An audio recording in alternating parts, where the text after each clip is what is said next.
म्हणून विचारसरणी ही किती महत्त्वाची आपली आयडिओलॉजी असते. आज तुम्ही इथे सगळे आहात, तुमचं अभिनंदन. कारण का ह्या देशाचा DNA, भारत देशाचा DNA हा सर्वधर्म समभावचा आहे.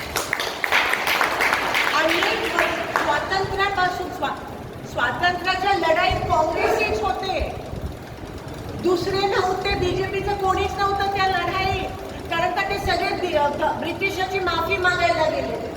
पण आपण लढलो.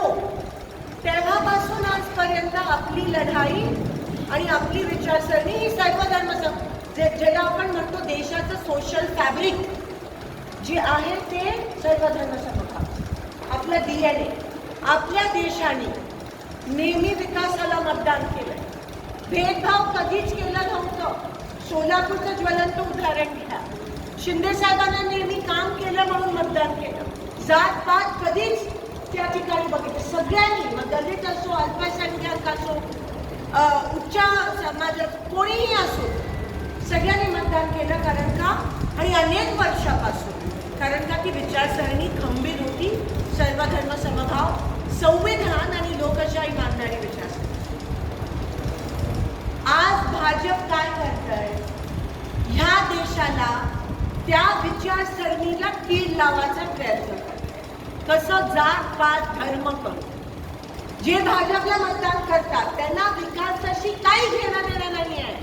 त्यांना फक्त देशाचे तुकडे जातीच्या, पातीच्या, धर्माच्या नावावर करायचे. त्यांना लोकांमध्ये भांडणं लावायचे. आणि SIR काय आहे? नेमकं तेच आहे. SIRच्या माध्यमातून आपल्या विचारसरणीची लोक कट करून त्यांच्या विचारसरणीची लोक आणून देशाचा DNA बदलण्याचा कट कारस्थान भाजप करत. आता तुम्हाला लक्षात आलं कसं हळूहळू आपलं देश हे धर्मावर आधारित करायचं प्रयत्न हे भाजप अशा पद्धतीत करत आहे. वेस्ट बेंगॉलमध्ये काय झालं? तेच झालं. नावं कट झाली. त्यांना वेळ मिळाला नाही कारण का इलेक्शन अनाऊन्स झालं आणि म्हणून सगळा गेमच तिकडे बदलला.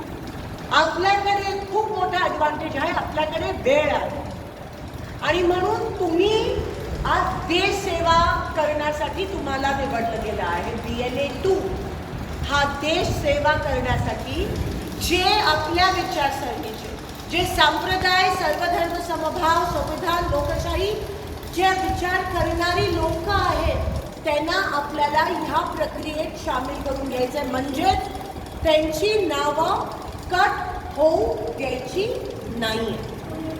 तुमचं तेच काम आहे. बस सगळ्यांना ह्या यादीमध्ये सामील करून घ्यायचं आहे. म्हणून माझ्या दृष्टिकोनाने दोनच महत्त्वाच्या गोष्टी तुम्हाला करायच्या आहेत. एक म्हणजे जो फॉर्म आहे तो फॉर्म भरायचा आहे, इन्युमिनेशन फॉर्म. देवाभाऊ जर तो फॉर्म मी पण भरला नाही तर माझा मतदानाचा हक्क नाही. जरी मी काल परवा मतदान केलं असेल महानगरपालिकेत, पण जर तो फॉर्म भरला नाही तर माझं नाव कट होईल. म्हणून तो इन्युमिनेशन फॉर्म महत्त्वाचा आहे. BLO म्हणजे गव्हर्नमेंटची जी लोक आहेत, ऑफिसर, आपण गृहीत धरूया की ते आपल्या विचारसरणीच्या लोकांकडे जाणारच नाही. ते खोटं बोलतील आम्ही जाऊन आलो, कारण का त्यांना वरून तसे आदेश आहेत. म्हणून तुमची भूमिका महत्त्वाची ठरते. कारण का तुम्हाला BLOला खेचरच घेऊन काय म्हणते त्याला घेऊन जाऊन ते करावं लागणार. एन्युमरेशन फॉर्म प्रत्येक घरोघरी जाऊन भरावाच लागणार.